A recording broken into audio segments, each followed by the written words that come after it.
Welcome and thank you for joining us. My name is John Copps and I'm Managing Consultant at Mutual Ventures, and I'll be hosting today's conversation. So coming up, we've got what should be a lively discussion and debate on the future of integrated care reform, focused on what that means for providers working together. And we've got some great speakers who you're going to meet in a moment. As you will be well aware, in February, the Department for Health and Social Care published its proposals for a health and care bill. These included a goal for joined up working at place, underpinned by place leadership, and a firm move towards collaboration as the mode of operation in the NHS and with your partners in local government and beyond. Following that, now is the crucial time for providers to identify and secure your place in the new arrangements and a chance to get here on the front foot. In the next hour, we'll be discussing that and the challenges and opportunities that lie ahead. On our panel today, we've got 4 speakers who I'll be posing questions to.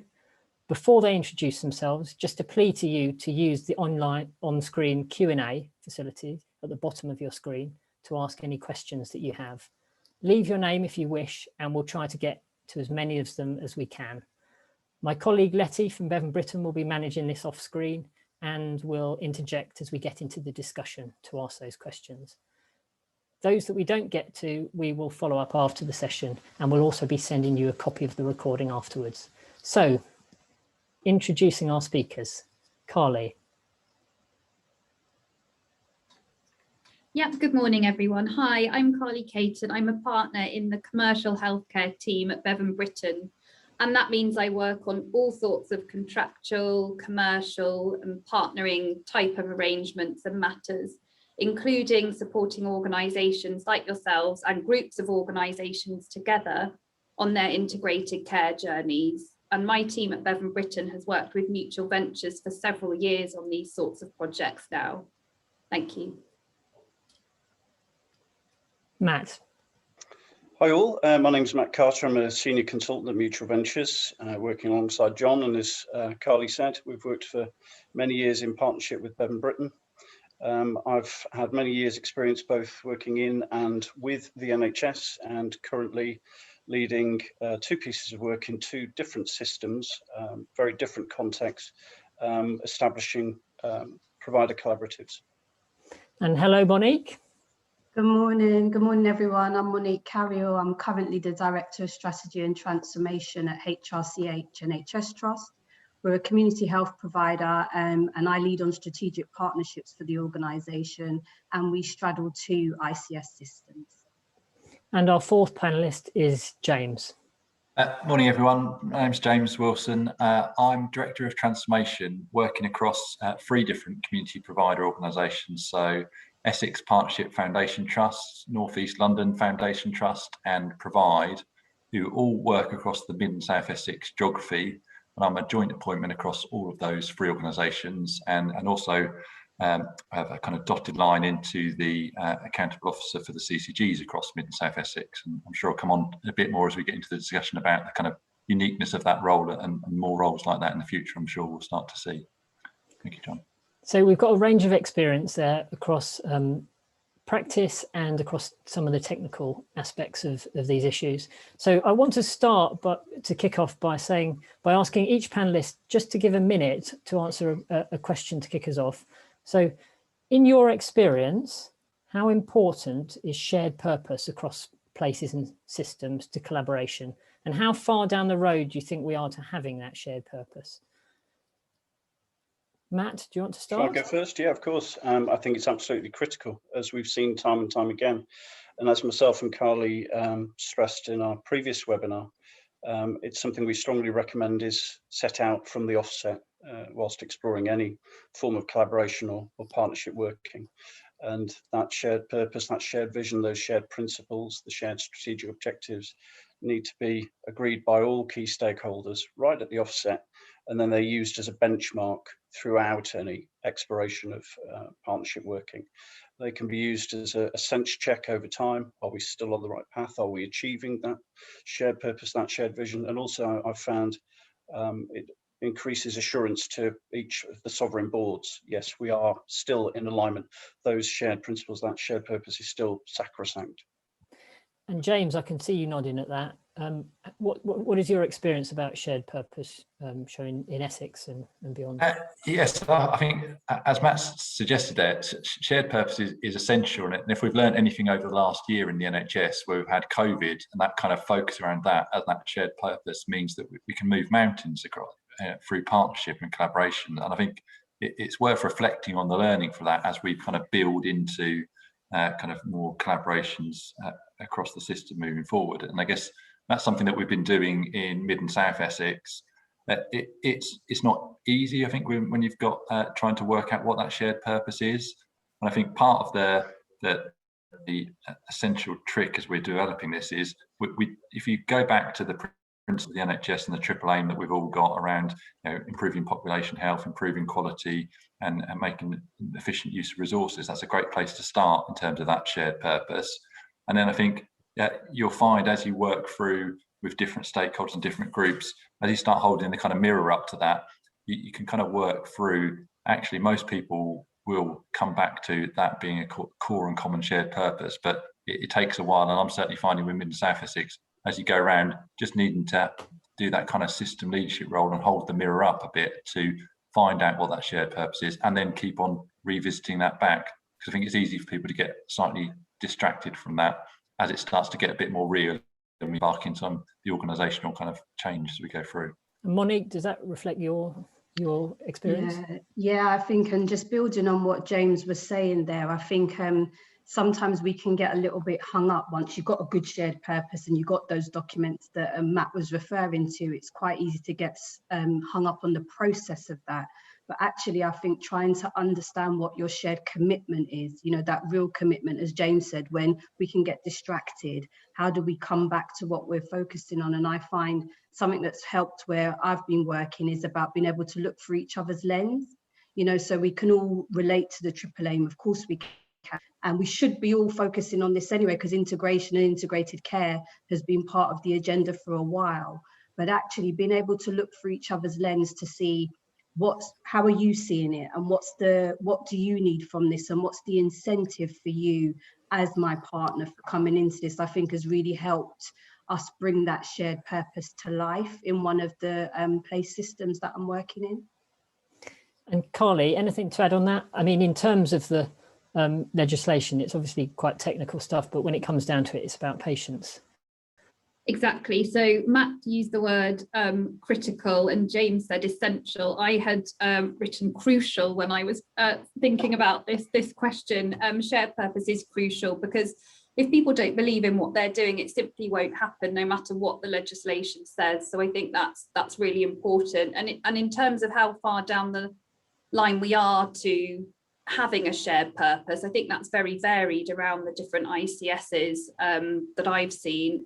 I would say that sort of COVID has probably got us further down the line than we were previously, but there definitely are still parts of the system and pockets where people are sort of waiting to see how this plays out and still can't quite see how they fit in and how it's going to change for them. Mm-hmm. So yeah. Okay. Well, we'll turn to the timetable in a minute, just to give everyone a bit of an update on that. But Matt, perhaps you would just with the legislation proposals in mind, perhaps you'd address a question on what do we mean by integrated care systems and collaboration in that context? Yeah, good question, John. So broadly speaking, integrated care systems are partnerships involving organisations that are responsible for delivering services around health and care for a defined population. As we know, they don't have a legislative basis, they don't have a statutory footing yet, but the white paper is seeking to change that. As Monique alluded to, their focus should be the triple aim, the better services for the population, better quality of services and sustainable use of resource. They've stemmed from, if we think back over, for many years, the NHS was driven by a focus on organisational autonomy and to some extent competition. And as the collaboration agenda has emerged, first we saw the emergence of sustainability and transformation partnerships. And as the collaboration has increased and evolved, and we're wrapping in, we say, providers and commissioners, NHS trusts, social enterprises, the voluntary sector, local authorities. As that's evolved, we began to see the emergence of integrated care systems. In the white paper, obviously, there's a focus on giving the ICS a statutory footing. And there's also, in a bit of a significant change between the original consultation document and the white paper, a recommendation of a two-tiered approach with an ICS body with a more narrow focus on day-to-day running of that integrated care system, then underneath that, an ICS health and care partnership. Many of the current integrated care systems are badged as health and care partnerships, but I think it's going to formalise that. They're both going to have boards. And I think there's still some questions that need answering, not least in terms of the interaction between those two tiers, but also the interactions of those governance forums with existing forums, for example, the Health and Wellbeing Board, etc. And I think there's still some balls in the air really around, the paper refers to the primacy of place and two forms of integration in terms of within the NHS and particularly with local government, which is what we're going to talk about today. But perhaps, thank you for that, Matt. And perhaps Carly, you could address a bit of a question in terms of the roadmap and where we are on this journey and what this sort of timetable is for the legislation. Yeah, sure. So I think most people have probably heard the dates April 2021 and April 2022, and what do we need to do by those two dates and what happens in the year in between those two dates. So I think it was originally the NHS long-term plan which confirmed that all parts of England would be served by an ICS from April 2021, and that still stands as an objective. And if you look on NHS England's ICS pages on their website, you'll see all of the different integrated care systems set out there and which organisations fit into which. The date April 2022 is the date that has been stated, so it's not a definite date, but it's been stated as the date when the legislative changes will come into force, and that would be when the integrated care systems are given the status of statutory bodies, essentially. So I guess then we need to think about what will happen between now and April 2022. So the organisations exist, but they now need to sort of start their journey of working out what to do and how to do it, and they won't be sort of statutory bodies for another year or so. NHS EI have said that they'll support ICSs through that journey to April 2022, and sort of more formally looking at how there'll be new roles in the organisation and how that's all going to work. And they say they'll set out a roadmap for the transition and give sort of assurance over system readiness and so on. So I would be expecting more guidance and process to come out. I don't know when, and I don't think it's been announced when. Obviously, workforce planning is also key, and there has been quite a bit written in the white paper about how NHS E&I will seek to provide stability of employment while sort of enabling this development, and particularly in relation to CCGs. So there are a couple of specific dates that are set out and things that have to be done by those dates. So by April 2021, all ICSs should have agreed the functions and activities to prioritise. And then we'll sort of develop plans with the NHS England regional directors that set out how they're going to sort of meet the current operating arrangements and also future planning requirements for the next phase of the COVID response. So that's by April 2021.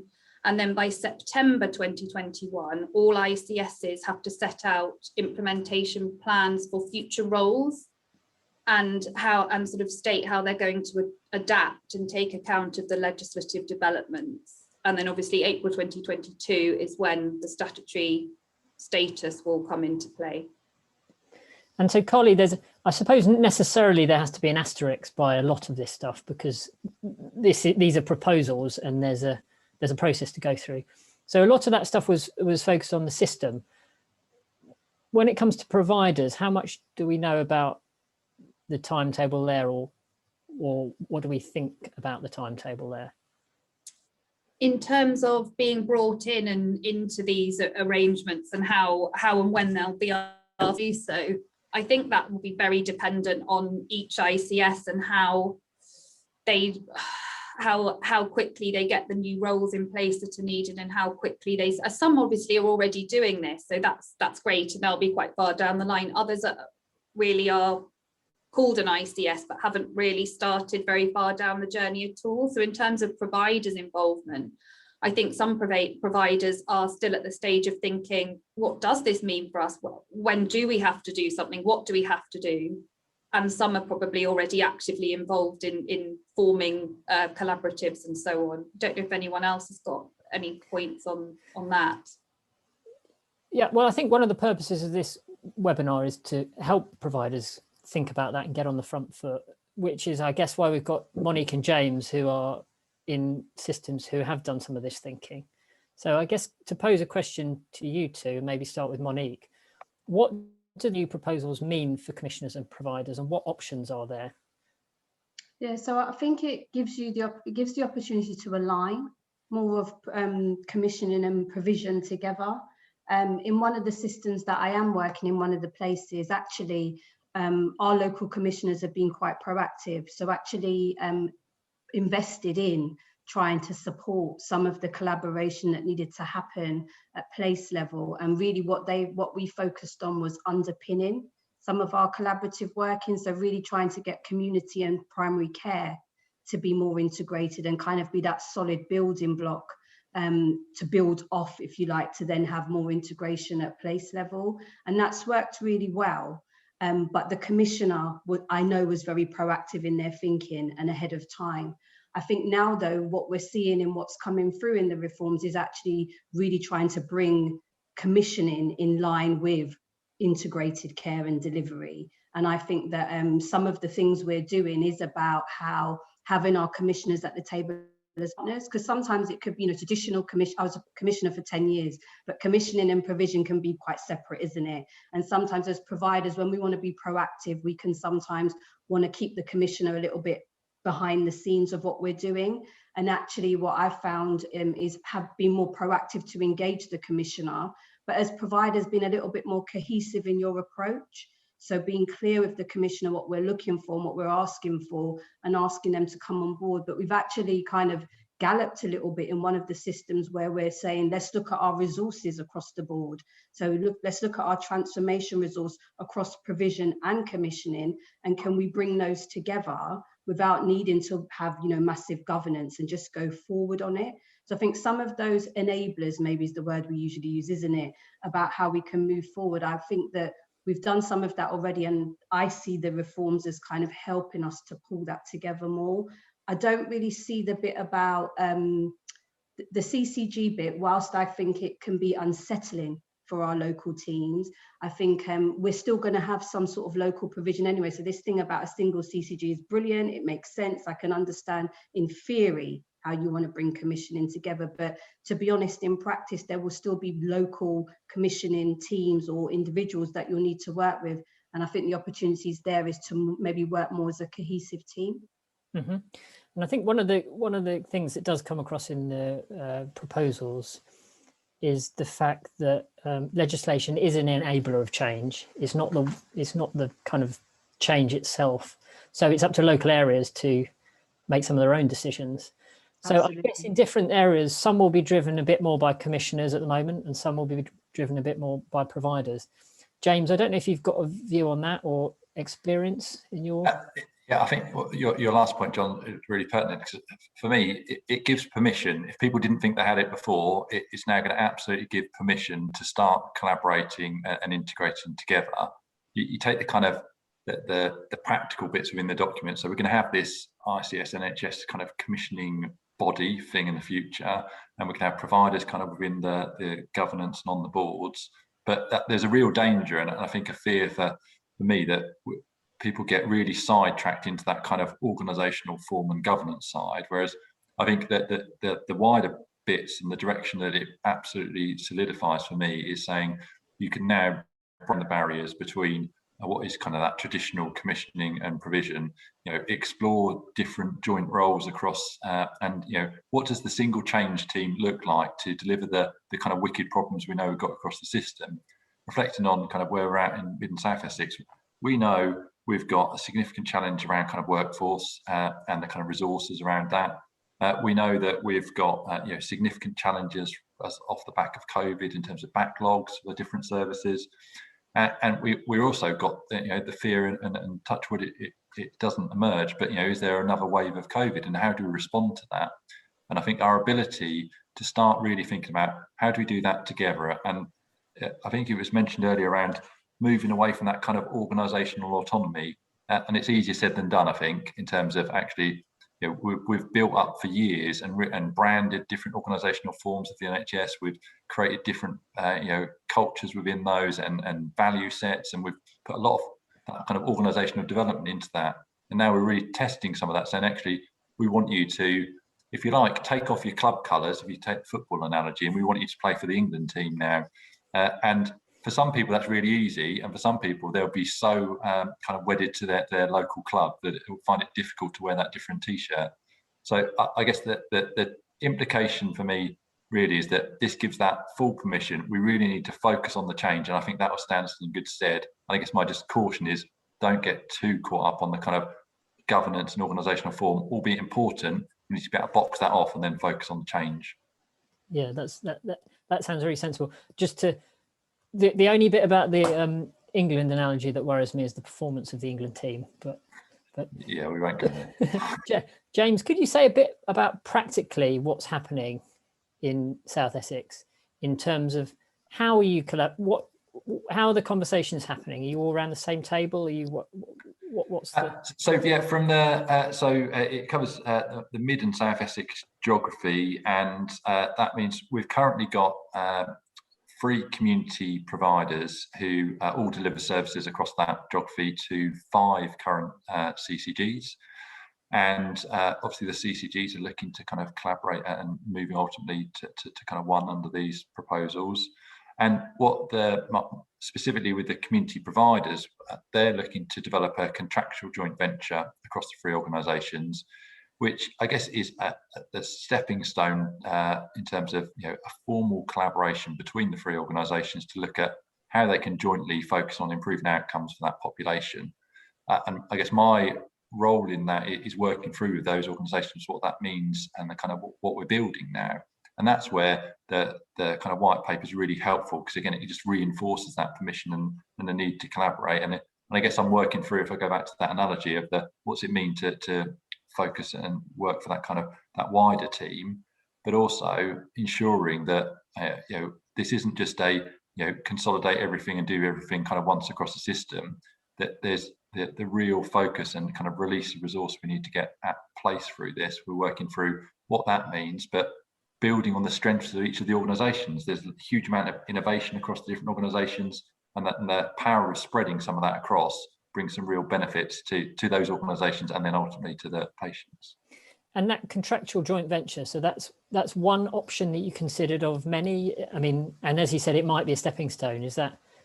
Yeah, and so with the support of Futures, the 3 organisations considered a variety of different kind of organisational forms that they could consider, ranging from contractual joint venture, looking at whether a lead provider, potentially even setting up a new entity, and how that could then contract with the commissioners.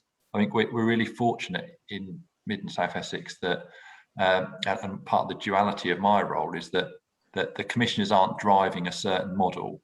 What they're focused on is getting the best out of the resource we've got in the system, and really trying to move away from, and as the proposals indicate, going out to kind of more formalised tender just for the sake of potentially changing the deck chairs around. So it's a cultural kind of shift of saying we want to use the existing rules to use the best bits of that, but within that the organisations need to work out practically what that means, and there is an impact on kind of governance and responsibilities that you do need to work through practically, and the joint venture provides a really solid first step for building collaboration between the 3. Great. And Monique, a sort of similar question for you, if that's okay. practically, how is collaboration working in your, and you talked both about commissioning and about provide. So how are those conversations happening, and is everyone around the same table? Yeah, so different in the two systems that we're working in, but just listening to what James was just saying, we've experienced a few years ago actually using a joint venture agreement to solidify our partnership working with primary care, and we wanted to use that. We knew that framework enabled us to bring other partners in as well, which I think is good, because I think there is something about, we've always started off with sort of alliance agreements or MOUs to get us going and to have that initial connection without getting buried in governance. But what you find is, as you progress through your partnerships, you then come to the space where, or in another example, we're at the other end of the spectrum, where actually we're ready to go into joint contract delivery and are using a partnership agreement to support a lead provider arrangement. So it's almost like knowing the right tools to use as you go along the journey, I think, is important. And if you're not as fortunate as James's area, where you've got someone like James in a role who's sort of straddling both working with the providers and in commissioning, sometimes it can be tricky for providers to know what to use or how to use it. And I think it's important. I think that's where best practice is important to share, because people can sometimes go, we went all the way down the road with our joint venture and spent a lot of money on legal fees at the time, and we were most probably 2 or 3 years too early. So I think that journey of just having something to seal you together, to give you that joint purpose, but then knowing how to work through the steps of what you need as you go through that. It also stops, what we found is some partners got scared. So if we try to go in too early with the conversation about legal documentation, it can scare people off. So kind of trying to pitch it, what works well is when actually partners, you all start saying, we need more than just the MOU, because now we're ready to share staff, or now we're ready to go and bid for that piece of work together, or now we're ready to work on a risk and gain share with the commissioner. So we found using different tools at the right time, but also having the honest conversations with commissioners as well, which are sometimes challenging. So sometimes we've had to challenge the commissioner. I think, let's not all believe that commissioners change overnight in terms of being a traditional commissioner, working on activity and outputs to move towards outcomes. I think I'm very much of the thinking that we all have to work together to understand how some of the new ways of commissioning or evidence in what we're doing can work. So we've been working on some of that more recently. Really, really interesting two examples there, and shows you the different options. Letty. Hello, yes, hi everyone. And just thought I'd pop in. I think probably now's a good time to pick up on some of the questions that have been coming through. So thanks to all the attendees that have contributed to the Q&A so far. One of the themes that's coming through in the questions is about the fact that there are going to be a number of different players involved, so not just commissioners, providers, but also you've got, what about dentists and, sort of non-medical specialties and social enterprise, for example, lots of different types of organisations trying to drive towards the same goal here. Something that both James and Monique, you mentioned is the governance arrangements. And it might just be a helpful point at which to maybe just pause on that piece, and if any of the panelists can give us some words on the proposed governance arrangements and how that's likely to work, that I think would be relevant to a number of the questions that have come through. Carly, do you want to kick off on that? Yeah, sure. Happy to start with that, and others can chip in. Matt mentioned briefly the dual layer of governance that sort of underpins the white paper. So the ICS NHS body and the ICS Health and Care Partnership. So that's the two main governance forums that there will be. And the first one, the ICS NHS body, these are all quite a mouthful, so bear with me. That one will be responsible for the day-to-day running of the integrated care systems and the sort of strategic commissioning at that top level. And then to summarise the ICS Health and Care Partnership, that one's purpose is to bring together systems to support integration and develop the plans for not just health, but public health and social care needs as well. So at that level, that board, that partnership, will involve not only the NHS, but also local government and other partners, and could potentially bring in the independent sector, social enterprise. We're not entirely clear, and it's not totally sort of stated what that will involve, but it's definitely meant to be the more local level, the more place level, and bringing together a lot more, all the partners that would be involved essentially.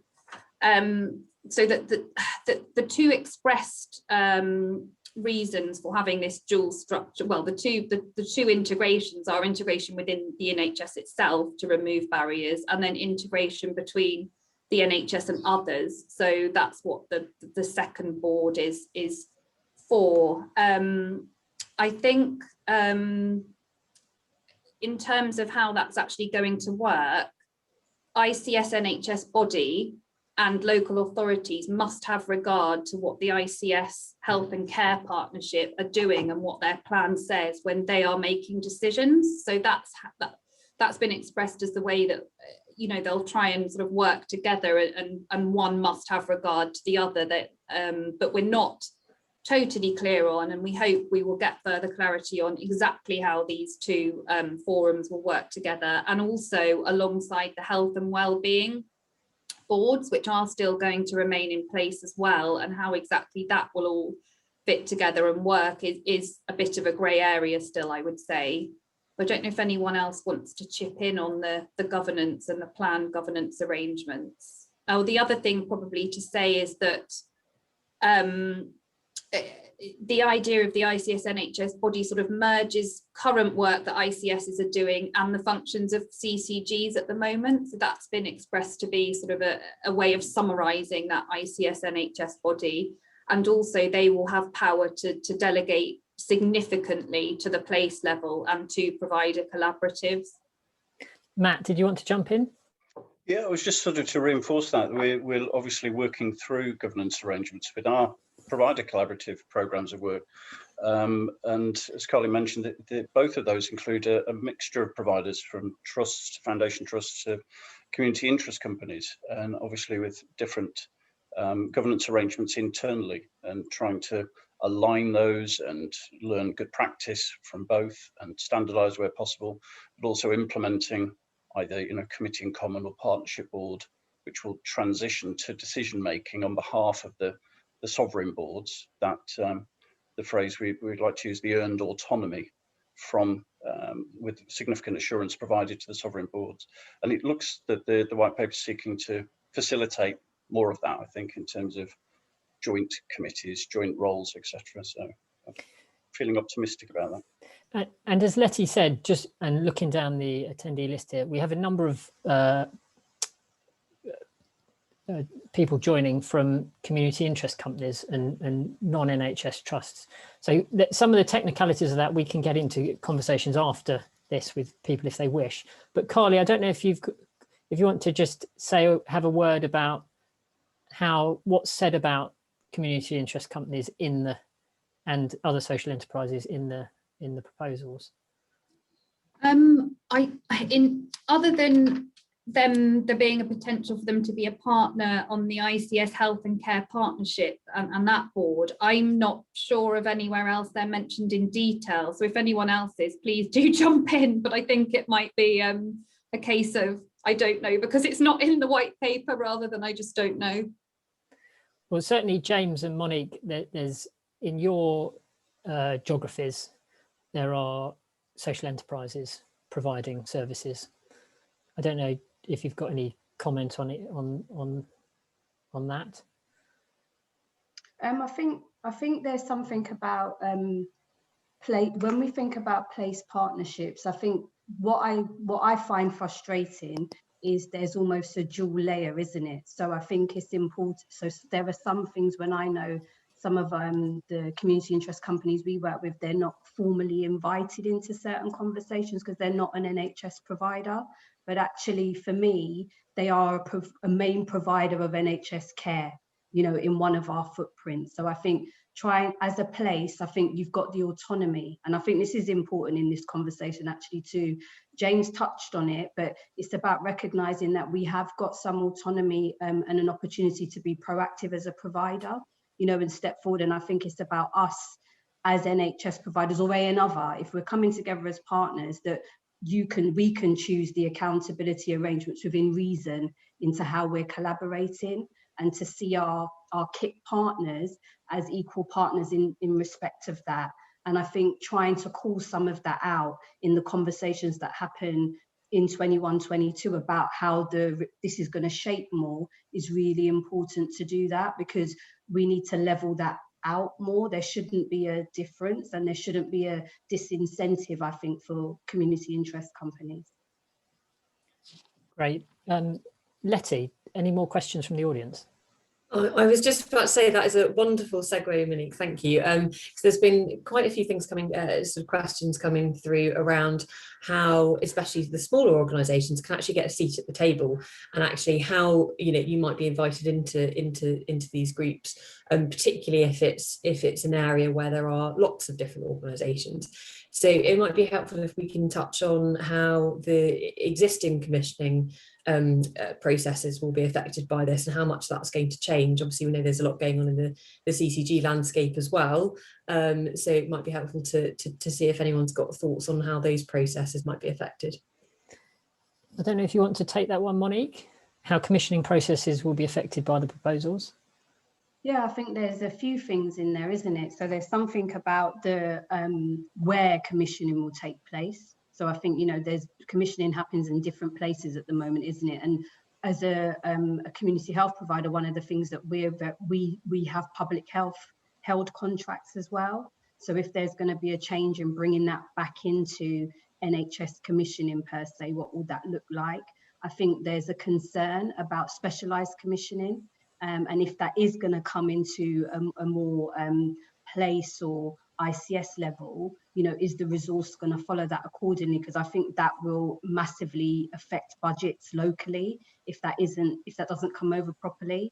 And I think for us as well, also, I see it as a double-edged sword, if I've understood and what I've read in terms of the change in procurement and how commissioners can demonstrate value for money. Anyone who is involved in tendering or knows that, you know, in community and mental health provision as well, it's become very competitive in the last few years in terms of the procurement exercises and tendering that happens now. We absolutely would welcome that stopping and us being able to really be solid in our local provision of care and stop fragmenting it. But also you have to see the other side of the coin in terms of it can also mean that the commissioner, if they feel that they've got evidence of value for money and don't need to, your contract could be moved more quickly almost. So I think it's just really understanding how do we work together on how we establish value for money and impact of what we're in. And I, as a provider, I would be urging to do that quite quickly so that you're on the same page and there are no surprises if you feel that you're not able to work really hand in glove with your commissioner already. James, did you want to make any comment on commissioning processes? Yeah, I guess the commissioning processes that the white paper describes, that ultimately where decisions will kind of shift and be made in the future. So from that point, the sort of ultimate decision making, I think some of their more practical kind of change from, and if you take it as the extreme, the kind of, you know, a traditional commissioner sitting in a darkened room and coming up with a spec and then saying we want to buy this from providers and go out and tender it. Moving away from kind of those behaviours, and you know, I need to make the point that a lot of we have moved a long way from that, but I guess the commissioning processes will only move as fast as the relationships and the kind of collaboration and that trust locally, because I think there's a lot of ability to, even within the scope of the white paper, to be pretty similar to what we've currently got if you want to go down that route.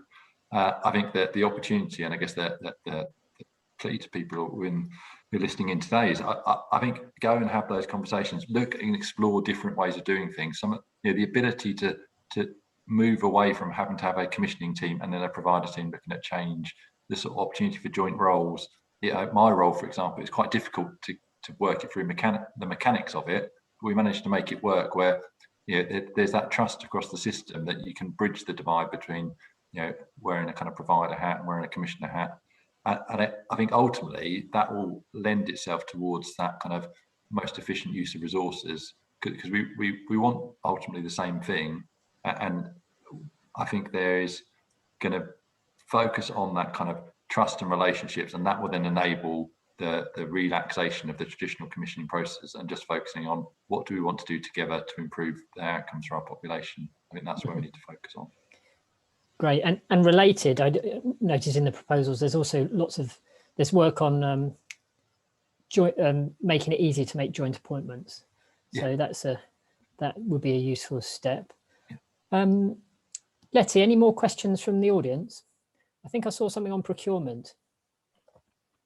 Yeah, so there are quite a few coming in, sort of similar to along similar veins to the commissioning sort of piece that we've just been discussing about how do I get a seat at the table?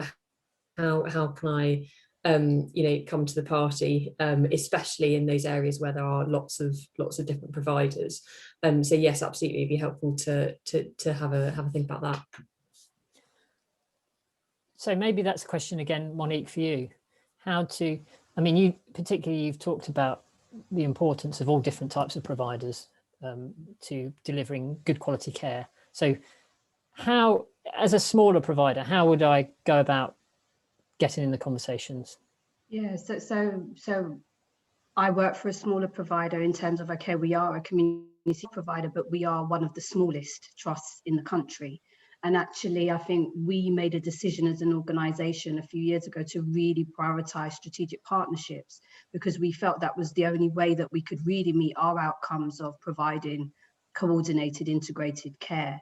So we've invested heavily in terms of our executive leadership, pushing out into partnership works and kind of being proactive in wanting to set up some of the arrangements that we've had and then building the trust in that. I think as a smaller provider, there's two things. One is about how you connect with and work with your local authority partners and with your community health provider, because I think if they are an ally to you, they will help you to get that seat at the table, and they'll be shouting to say that you need to be in the conversation as well. That's some of the work we did in one of our boroughs, where we helped to work that we had a sort of voluntary sector voice at the table. We couldn't have every single voluntary sector organisation, but we made sure in our MOU there was a way of having a sort of umbrella signatory there so that they felt that they were part of that. We've also been very heavy on our local community involvement. So again, working with local authority, how can we find the right mechanism, if you like, to be able to have some sort of representation of a cross section of the borough? It's not easy, so we haven't cracked it, but at least we feel like we've called it out. So I just encourage to look for the ally. Is there a more proactive provider partner or someone in the leadership team who you have got a connection with? I think it's about helping them to lobby on your behalf. Yeah, so invest in relationships. Absolutely. Even more than you do now, I guess. Absolutely. I'm just going to move us on to just a technical question on procurement, which I'm going to address to Matt and Carly, just on how procurement is affected by these proposals, or what we know about that. Matt, do you want to? Yeah, if I start at a high level, and I'll leave the more technical legal implications to Carly. They're seeking to replace current rules for procuring NHS healthcare services, both in terms of reducing administration, bureaucracy, the potential disruption, and that sort of conflict with the agenda for collaboration. It does tend, by definition, it's competitive tendering, which seems counter to the current direction of travel.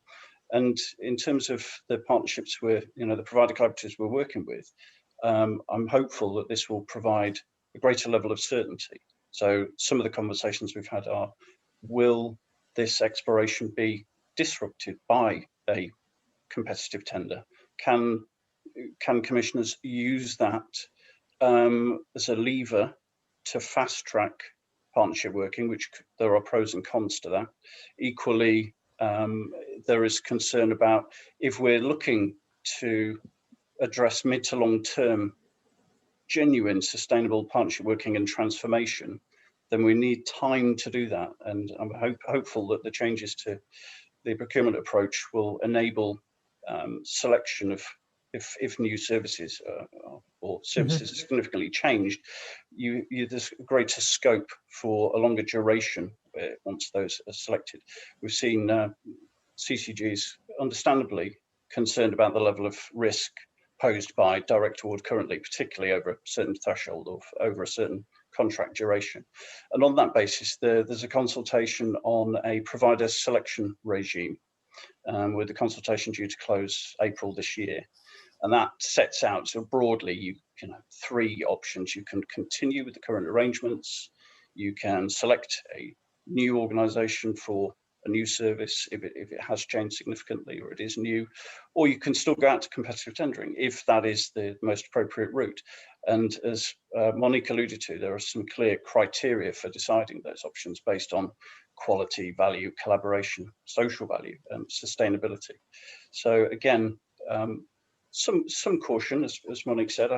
Carly, correct me if I'm wrong, but I think this also removes the potential to formally challenge if a new organisation is selected. Is that correct?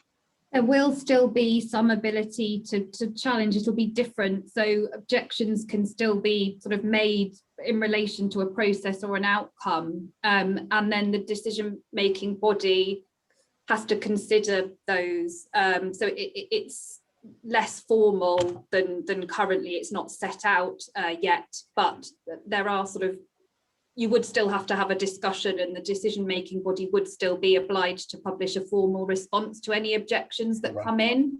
So it's you can't make it under the public contracts regulations anymore, but judicial review would still remain available. But otherwise, it's just a sort of raising an objection, and that has to be looked into. But just for me to close before I hand over to Carly, just in terms of facilitating longer-term sustainable partnership working, then I think there's significant reason to be optimistic about this proposed change.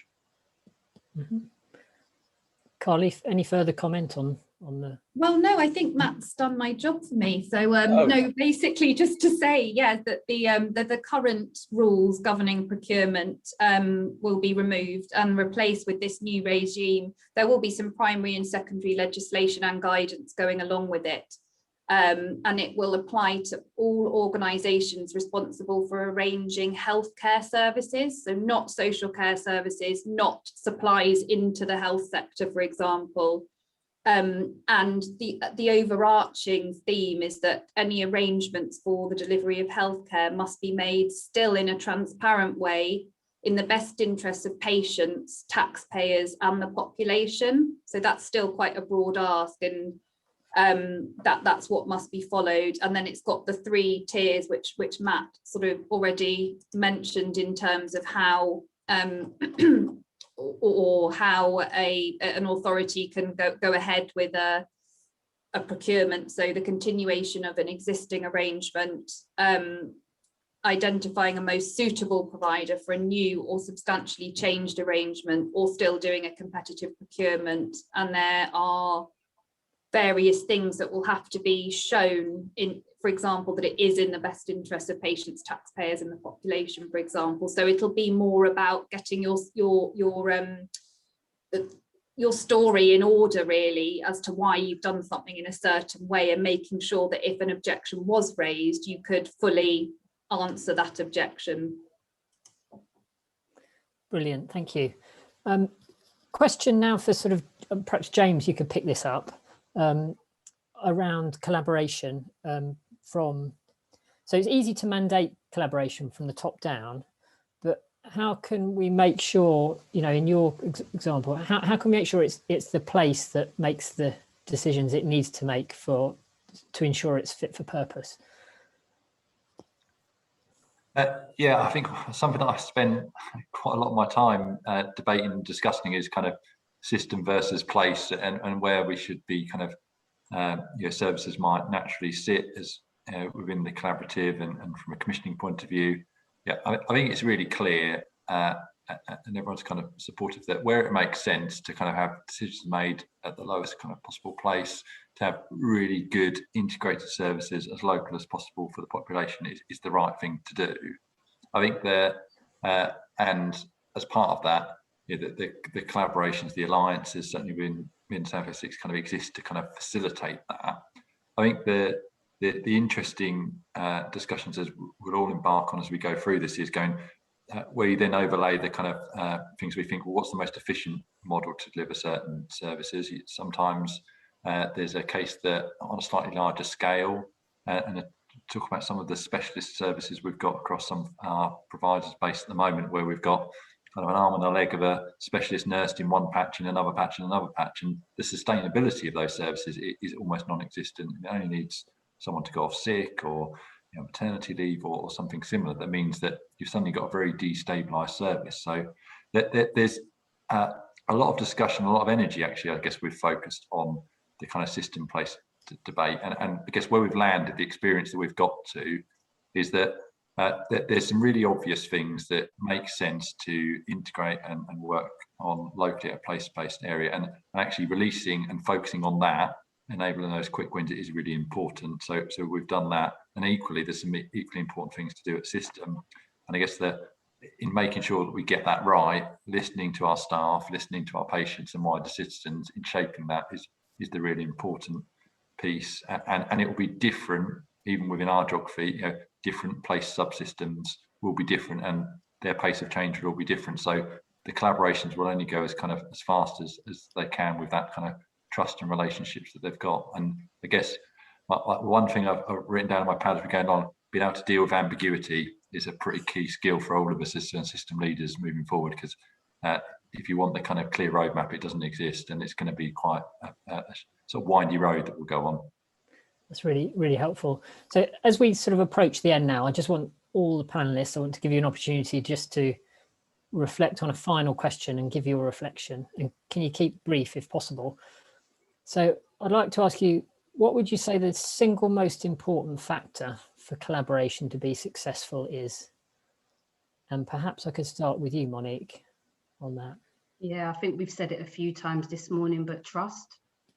Because there's so much of this that underpins what we're trying to do, isn't it? And if you want to step forward, if you want to work against some of the frameworks that might not be there yet, if, as James just said, if you want to listen, you need to be able to listen to your local community, to staff, to partners, then trust underpins all of this, because you can have the best process or the best governance framework, or you can even have mandated instruction coming down. But if there is no trust, we won't really move forward to improve outcomes and to have the warranted variation that we'll need to deliver care at PCN or neighbourhood level in the way that local residents need. So it's a massive factor for me.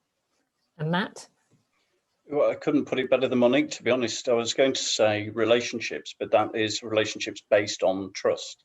And from my perspective, certainly from my involvement, what's been invaluable has been the ability to facilitate those burgeoning relationships, and also to ensure that there's this, not only does this take time, it needs to happen in a safe space, but there needs to be ongoing communication. I think that's the key. Any sense of not sufficient levels of communication, that's a significant risk. Then it leads to uncertainty or conjecture. So that ongoing dialogue and growing, maturing trust, and establishing the platforms for that trust to build, I think is absolutely essential. Thanks, Matt. And Carly? Yeah, I'm going to say people. So it's similar, but nothing we can write in legislation can actually make this happen. It's people who can make it happen, a desire to make it work, and then building the trust and the relationships and following through with that. Yeah, it's not about the legislation, says the lawyer, which is... Yes, it's not. It never is. And like finally, Monique said, even if you mandate something, that's not still going to make it happen. And finally, James. My panel have said it all. Yeah, I mean, relationships and people is the key. Brilliant, brilliant. Well, so just to sort of sum up, collaboration firmly on the agenda for the reformed health and care system, and places that unifying theme within the population health management and the triple aim that we've referred to of better quality services, sustainable use of NHS resources and patient care. So what that looks like in practice, down to local decisions, down to trust, relationships, communication and people and how providers decide to work together.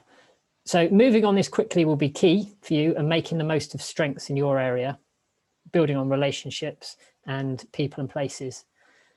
As we said, the legislation can be an enabler of change, but the work needs to be done around that. And there needs to be a shared vision and purpose with commissioners and providers on the journey together in the form of collaboration that suits your place. And there are options here for the structure, the governance and the procurement of care, as we've talked about. So just to say that the advice experience here on this panel is to make use of from Bevan Brittan, Mutual Ventures and colleagues, and we'd be delighted to have any further conversations. Contact details will be circulated following the session, and we'll also send a copy of the talk for you to share with your colleagues. Finally, it's just to say thank you for our speakers for their time. Thank you for joining us, and we hope to continue the conversation and see you again at a future event.